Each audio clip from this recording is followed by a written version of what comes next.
오늘도 은혜의 자리에 오신 여러분들 주님의 이름으로 환영하고 축복합니다. 오늘 말씀을 시작하기 전에 오늘 말씀을 제가 쭉 묵상하면서 떠올랐던 이미지는 제가 중학생 때 교회 성탄절 행사 때 했었던 연극의 한 장면이 떠올랐습니다. 그 당시에 연출을 맡았던 우리 선배이신 선배 형이 저한테 배역을 맡겨주셨는데 그 배역이 바로 예수님을 대신해서 원래는 예수님과 함께 십자가에 오를 후보에 있다가 예수님께서 십자가를 대신해서 그 바라바 대신에 지게 되셨는데 제가 바라바 역을 맡은 거예요. 그래서 제가 형한테 이런 얘기를 했어요. 아니 수많은 사람들이 있는데 왜 하필 그 악역 바라바냐, 나도 좀 좋은 거 좀 시켜달라 그랬더니 그 형이 그럼 너 나귀 할래? 그래서 나귀보다는 사람이 좋을 것 같아서 바라바를 선택했었습니다. 모든 사람은 자기 인생의 주인공이죠. 그리고 모든 사람에 의해서 주인공으로 돋보이기를 원합니다. 오늘 성경에서 등장한 인물인 세례 요한은 누가 봐도 주인공의 자리에 어울릴 법한 사람입니다. 요즘 말로는 엄마 친구 아들, 엄친아라고도 할 수 있겠고요. 자매품이라고, 아친남이라고 역시 여러분 혹시 아십니까? 아내 친구 남편이라고. 아내의 친구의 남편은 항상 모든 걸 잘하지 않습니까? 엄마 친구 아들과 더불어. 비교의 대상처럼 세례 요한은 정말 엄친아와 같은 존재죠. 그는 어떤 사람이었습니까? 첫 번째로는 제사장 가문에서 흠이 없고 완전한 자라 불리는 아버지 사가랴와 아론 가문의 엘리사벳이라는 어머니의 아래에서 아주 귀하고 아주 어렵게 얻은 옥동자입니다. 가문이 일단 훌륭하죠. 우리나라 말로는 금수저, 금수저를 물고 태어난 아주 훌륭한 가문을 가지고 있습니다. 또 탄생부터 비범하지 않았습니다. 비범했습니다. 천사 가브리엘이 나타나서 아들을 낳을 것이라고 그의 아버지 사가랴에게 말했고, 사가랴는 그 덕분에 말도 하지 못하는 신세가 되었고, 아내인 엘리사벳이 정말 어렵게 그 아들을 낳게 됩니다. 탄생부터가 예사롭지 않은 아주 탁월한 사람이죠. 기도에 의해서 낳게 된 초월적인 탄생입니다. 그뿐 아니라 그의 인생은 선지자 이사야와 말라기가 예언한 사람일 정도로 굉장히 비범한 사람이었습니다. 그뿐 아니라 그는 태어나서는 나시린으로 순결한 삶을 살았습니다. 누가복음 1장을 보면 이는 그가 주 앞에서 큰 자가 되며 포도주나 독한 술을 마시지 아니하며 모태로부터 성령의 충만함을 받아라는 말을 보면 그는 어려서부터 성령의 충만함을 입었던 자였고 포도주나 독한 술을 대지 않았던 나시린으로 성장했습니다. 우리가 잘 알고 있는 삼손과 같이 나시린으로 태어나면서부터 하나님의 특별한 계획하심에 따라서 만들어진 사람이라고, 태어난 사람이라고 할 수 있죠. 그뿐 아니라 이 선지자 엘리야를 연상시키는 복장을 그는 입고 있었는데요. 낙타토롯, 허리에 가죽띠를 띠고 그리고 광야에서 지내면서 하나님의 말씀을 선포하는 그의 모습은 마치 구약시대에 그 유명했던 엘리야 선지자가 돌아온 것처럼 그의 메시지 자체는 아주 강력했습니다. 그렇다 보니까 수많은 무리들이 그 세례 요한을 쫓아다녔고 그를 따라다녔습니다. 그래서 오늘 본문의 5절과 6절 말씀을 보면 제가 세 번역 성경으로 한번 읽어드리면 그때 예루살렘과 온 유대와 요단강 부근에 있는 사람들이 다 요한에게로 나아가서 자신의 죄를 자백하며 요단강에서 그에게 세례를 받았다. 온 유대와 요단강 부근에 있는 사람들이 다 요한에게로 나아갔다. 수많은 사람들이 그를 따라다닐 만큼 그는 획기적인 인기를 이끌었던, 사람들의 관심을 끌었던 선지자라 할 수 있었죠. 여기서 가장 큰 인상 깊었던 부분은 바로 예수님이 세례 요한을 두고 한 평가라고 할 수 있을 것입니다. 마태복음 11장 11절 상반절의 말씀을 보면 내가 진실로 너희에게 말하노니 여자가 낳은 자 중에 세례 요한보다 큰 이가 일어남이 없도다. 뭐라고 얘기합니까? 여자가 낳은 자 중에서 세례 요한보다 큰 자는 없다. 그러니까 그만큼 그는 크고 한마디로 주인공에 어울리는 스펙을 가진 사람이었다는 것이죠. 아마 우리 신앙을 가지고 있는 우리 화평의 모든 성도님들께서 자녀가 태어나길 바란다면 세례 요한 같은 아들이 딱 낳았으면 좋겠다, 이런 바람을 가지실 것 같습니다. 믿음도 좋고 능력도 탁월하고 사람들을 이끄는 리더십까지 가지고 있는 얼마나 주인공에 어울리는 사람입니까? 그는 또 말씀도 정말 강력하게 잘 전했는데요. 2절과 3절 말씀을 세번역 성경으로 제가 한번 읽어드립니다. 말하기를 회개하여라, 하늘나라가 가까이 왔다 하였다. 이 사람을 두고 예언자 이사야는 이렇게 말하였다. 광야에 외치는 이의 소리가 있다. 너희는 주님의 길을 예비하고 그의 길을 곧게 하여라. 회개하라, 하나님의 나라가 가까이 왔다 라고 그가 구약에 있는 선지자들이 말했던 것처럼, 이사야 선지자가 말한 것처럼, 말라기 선지자가 말한 것처럼 강력하게 회개를 선포하면서 주님의 오실 길을 예비하는 모습을 보여주고 있는 것이죠. 그의 모습은 마치 왕과 같은 모습이라 할 수 있습니다. 그런데 세례 요한은 자신의 주제를 정확하게 알고 있었습니다. 자신의 주제를 잘 안 것이죠. 자신은 광야에서 외치는 이의 소리, 주님의 길을 예비하고 그의 길을 곧게 하는 역할에 불과하다라는 것을 정확하게 알았습니다. 그래서 자신의 임무를 다하기 위해서 나는 예수님이 오시기 전에 그 예수님을 소개하기 위한 그 정도의 역할만 감당하면 된다라고 하는 것입니다. 어렸을 때 제가 아직도 기억나는 것은, 학교에 높으신 장학사가 온다고 하면 근 한 달 전부터 바닥을 쓸고 닦고, 저희 같은 경우에 마룻바닥이 있었는데 마룻바닥에 왁스칠을 그렇게 하고 초칠도 하고 환경미화에 한 달 동안 노력을 했었던 기억이 납니다. 위대한, 아주 사람들의 존경을 받을 만한 사람이 오니까 그것에 대한 준비를 하고 있는 것이죠. 군대에 다녀오신 우리 집사님, 장로님들께서도 공감하시겠지만, 군대에서 높은 분이 딱 우리 부대에 뜬다라고 하면, 심지어 어떤 그 분은 이런 얘기 하더라고요. 아스팔트에다가 자기가 색칠을 한 적이 있다고. 더 깨끗해 보이려고 아스팔트에 색칠하고 운동장에 떨어져 있는 돌 하나까지 주었다라고 에피소드를 얘기하는 것을 봤습니다. 세례 요한은 자기의 역할이 연병장에 돌을 줍는, 아스팔트에 색을 칠하는, 바닥에 초칠을 하는, 주님의 길을 예비하는 것이라는 자기의 신분을 정확하게 알고 있었죠.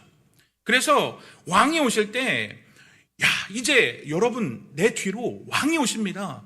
이 왕이 우리를 구원하실 구원자이고 성경에서 얘기했던 그분입니다 라고 주님의 오실 길을 예비하는, 그 소리를 크게 외치는 자의 역할을 감당한 것이죠. 그렇기에 자기의 정체를 분명하게 알았기 때문에 자기를 주인공이라고 떠받드는 사람들한테 11절에 이렇게 말합니다. 나는 너희를 회개시키려고 물로 세례를 준다. 내 뒤에 오시는 분은 나보다 더 능력이 있는 분이시다. 나는 그의 신을 들고 다닐 자격조차 없다. 그는 너희에게 성령과 불로 세례를 주실 것이다. 나는 너희들한테 물로 세례를 주고 있을 것이지만 내 뒤에 오시는 그분은 나와 비교도 안 되게 불과 성령으로 세례를 주실 것이다 라고 말합니다. 불과 성령이라는 부분은 헬라어 용법을 잘 연구해 보면 불과 함께 있는 성령과 불은 같이 해석할 수 있는 것이죠. 그러니까 성령의 세례를 받아서, 하나님의 영의 세례를 받아서 하나님의 그 탁월한, 물과는 전혀 반대되는, 자신의 것과는 전혀 비교할 수 없는 그 하나님의 영으로 너희들에게 세례를 베풀어 주실 것이다 라고 자기를 낮추고 주님을 높이고 있는 것입니다. 그는 이렇게 얘기합니다. 그분은 반드시 오신다. 나는 예고편에 불과하다. 그리고 요한은 예수님을 만났을 때 철저하게 자신을 낮추고 자신의 사명을 감당하는 모습을 보여줍니다. 13절과 14절 말씀입니다. 함께 읽어볼까요? 시작. 이때 예수께서 갈릴리로부터 요단강에 이르러 요한에게 세례를 받으려 하시니 요한이 말려 이르되 내가 당신에게서 세례를 받아야 할 터인데 당신이 내게로 오시나이까. 주님, 제가 당신에게 세례를 받아야 할 텐데 부족한 저에게, 광야에 외치는 자의 소리에 불과한 저에게, 주님의 신발을 들기에도 감당하지 못할 저에게, 종이나 하는 신을 드는 그런 역할도 감당할 수 없는 저에게 어떻게 세례를 받으려 하십니까? 그는 철저하게 자신은 낮추고 주님은 높여야 하는 존재로 어떻게 보면 우직한 돌쇠와 같은 모습을 보여줍니다. 제가 아주 인상 깊고 좋아하는 그림이 하나 있는데 여러분에게 한번 보여드리고자 합니다. 이젠하임이라는 곳에 있는 제단화라고 하는 곳인데요. 가운데 십자가에 달려있는 예수님의 모습을 보고 계십니다. 그 가운데 있는 예수님은 온갖 고통으로 인하여 심각하게 고통받고 있고 손발은 비틀어져 있으며 사람들에게 많은 고통을 받고 있는 자를 예수님의 모습을 보여줍니다. 그 옆에 손가락질하면서 예수님을 가리키고 있는 사람이 보이는데 그 사람이 바로 세례 요한입니다. 세례 요한의 발 밑에는 어린 양이 십자가를 지고 있습니다. 이 양은 자세히 보면 피를 흘리고 있는 것이죠. 그러니까 세례 요한은 십자가를 지고 가는 저 어린 양을 보라 라고 하면서 자신의 손가락으로 예수님을 가리키고 있는 것이죠. 사실 세례 요한은 그 전에 순교를 당했기 때문에 예수님의 십자가의 예수님의 죽음과 부활을 보지는 못했지만 이 상상화를 통해서 세례 요한의 인생을 한마디로 보여주는 것이죠. 그는 주인공이 아니라 주인공을 드러내는 조연으로서 살았음을 보여주기 때문입니다. 그 세례 요한의 자세한 사진을 한 번 더 보여드릴 텐데요. 작은 사진입니다. 세례 요한의 손가락이 분명하게 가르치는 방향은 예수님입니다. 성경에서 말한, 구약에서 말한 오시리라 하신 그분이 바로 저분이다. 저분을 보라. 나는 보지 말고 저분을 보라 라고 말합니다. 저 세례 요한의 뒤에 써 있는 글씨는 라틴어로 쓰여져 있는데 그 라틴어로 쓰여져 있는 말씀은 바로 요한복음 3장 30절의 말씀입니다. 함께 읽어볼까요? 시작. 그는 흥하여야 하겠고 나는 쇠하여야 하리라 하니라. 저를 보지 마십시오. 대신에 제 손이 가리키고 있고 제 인생이 가리키고 있었던 그분 예수님을 보십시오. 그분에 비하면 나는 아무것도 아닙니다. 그분을 드러내는 삶을 살고 그는 그분을 드러내고 죽었습니다. 오늘 설교의 제목을 정하면서 회개하라 천국이 가까웠다 라고 정해 보니까 그 말씀이 정말 저에게 하는 말씀 같은 거예요. 그래서 나부터 회개를 해야지, 회개하자고 어떻게 내가 감히 얘기할 수 있나 라고 생각하면서 오늘 본문을 준비하다가 우리가 회개하고 천국이 가까웠다는 걸 아는 사람은 어떻게 살아야 할 것인가의 생각이 이르렀습니다. 예수님을 믿는 우리는 어떻게 살아야 할까요? 주님은 흥하여야 하고 나는 쇠하여야 하는 삶. 누군가를 드러내는 조연으로서의 삶을 우리는 살아가야 하는 것입니다. 그런데 막상 그렇게 하려는 것이 쉬울까요? 정말 쉽지 않죠. 누구나 주인공이 되고 싶고 사람들의 칭찬과 격려와 인정과 그것으로부터는 오는 힘과 권력과 명예를 사람들은 원합니다. 요한은 그러한 수많은 사람들의 인정도 받고 있었고 칭찬과 격려 그리고 그것으로 오는 수많은 사람들의 추종자가 따르는 권력과 명예를 가지고 있었던 사람입니다. 그런 그를 바라보는 요한의 제자들은 답답한 거죠. 자신의 모든 것을 향해서 예수님을 드러내고 자기 자신은 쇠하여 가는 모습을 보고 제자들은 답답한 나머지 요한복음 3장 26절에 이렇게 말합니다. 그들이 요한에게 가서 이르되 라삐여 선생님과 함께 요단강 저편에 있던 이 곧 선생님이 증언하던 이가 세례를 베풀매 사람이 다 그에게로 가더이다.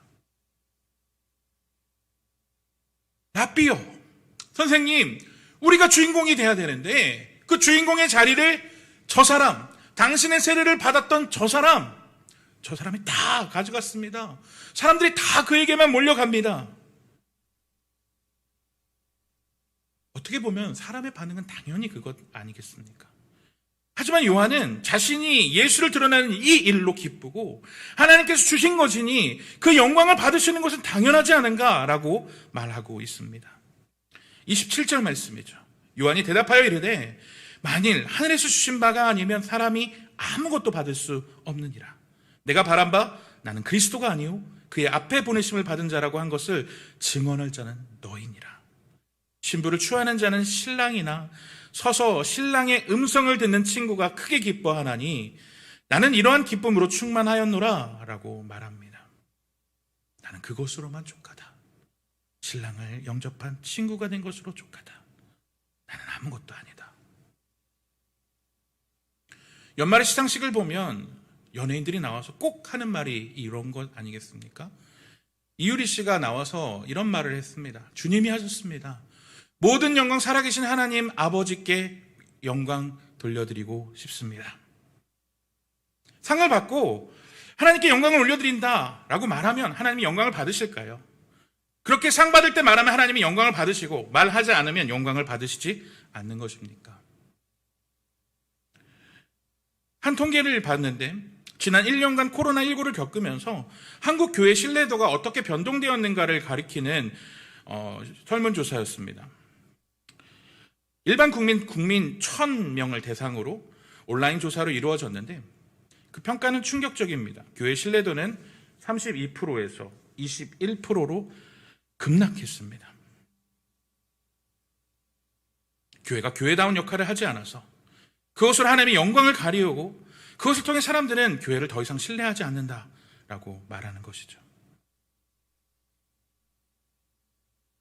비단 일부 교회만의 문제가 아니라 수많은 교회가 그동안 골마왔던 상처들이 골맞던 것이 터지면서 한국 교회가 얼마나 무능력했고 얼마나 물질주의, 성장주의에 매몰되어서 하나님이 기뻐하시는 내면적 제자화보다는 많은 숫자에 관심을 가지고 있었고 많은 영향력에 관심을 가지고 있었는지 그 안타까운 결과라 할 수 있습니다.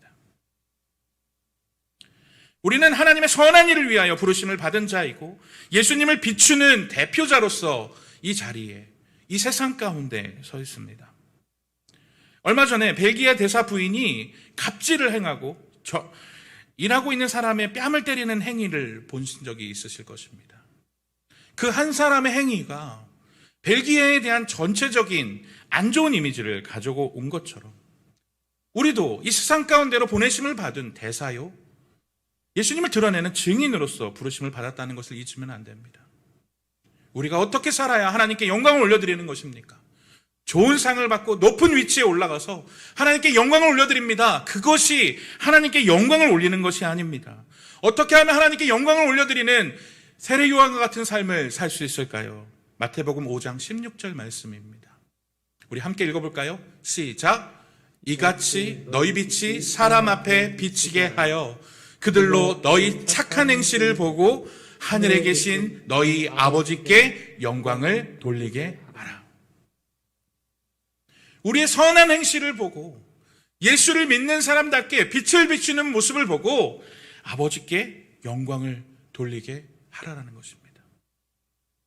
제가 수요 제자반을 담임 목사님을 도와서 함께 참관하고 있는데 수요 제자반에 보면 교회를 다니신 염치는 오래되지 않으셨지만 정말 제자로 살기 위해 몸부림치시고 계시는 한 성도님이 계십니다. 그분을 볼 때마다 저는 매주 힐링이 되는 느낌인데요. 이분이 이런 나눔을 하시는 거예요. 삶의 나눔을 하시는데 제 친구들에게 저는 교회 다니라고 얘기한 적이 한 번도 없는데 그 친구가 제가 많이 달라졌대요. 왜 달라졌는지 궁금하대요. 그 얘기를 듣는데 제 마음이 정말 너무 두근두근거리고 행복한 거예요. 예수님을 제대로 믿고 있다는 증거는 믿지 않는 사람들이 우리들의 행위와 우리들의 행동과 우리들의 삶과 우리의 가치관의 변화를 보고 야, 네가 믿고 있는 하나님 정말 나도 궁금하다. 야, 네가 진짜 삶이 달라졌어. 어떻게 한 거야?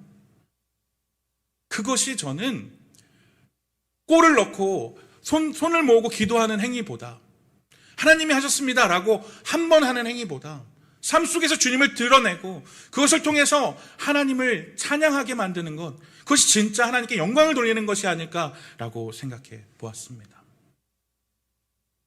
세례 요한의 인생이 인상 깊은 이유는 나는 쇠하고 주님을 높이고 주님의 영광을 드러내는 그의 삶으로 인한 것이 아닙니까? 나는 아무것도 아닙니다. 나는 아무것도 할 수 없는 자이지만 주님께서 하시면 나는 할 수 있습니다 라고 고백하는 그 삶이 우리 사랑하는 우리 화평의 모든 성도님들에게 있기를 간절히 소원합니다. 그렇게 우리가 살아갔을 때 예수 믿읍시다, 우리 교회 갑시다, 우리 가정교회 가봅시다, 이러한 말보다 우리의 성품과 우리의 행동이 더 큰 말을 하고 우리의 삶과 행동을 통하여 하나님께 영광을 올려드리는 삶이 될 것입니다.